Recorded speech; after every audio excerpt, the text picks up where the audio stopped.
The church in America is going to suffer so terribly. And we laugh now, but they will come after us, and they will come after our children.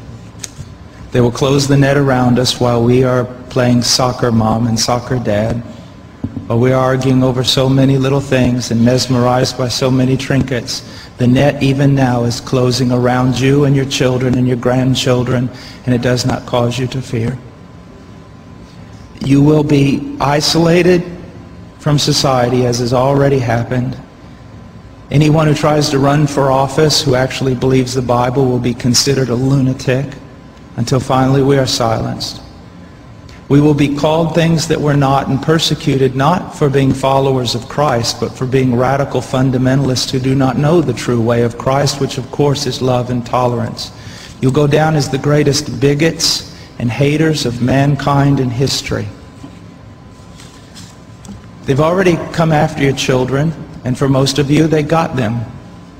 They got them through the public schools and indoctrination, and the university and indoctrination, and then you wonder why your children come out not serving the Lord.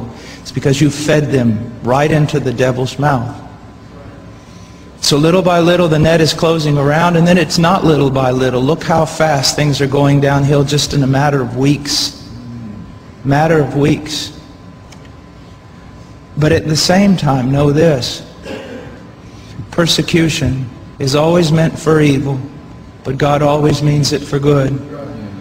And is it not better to suffer in this life, to have an extra weight of glory in heaven? You must settle this in your mind. This is the one thing I want to say over and over. Do not believe. Down through history, you have a wrong idea of martyrdom and persecution. You think that these men were persecuted and martyred for their sincere faith in Jesus Christ. That was the real reason, but no one heard that publicly. They were martyred, and they were persecuted as enemies of the state, as child molesters, as bigots, as narrow-minded, stupid people who had fallen for a ruse and can contribute nothing to society. Your suffering will not be noble. So your mind must be filled with the Word of God when all people persecute you and turn on you. And the Spirit of God in common grace pulls back, and you see even your children and your grandchildren tossing in the lot that you should die.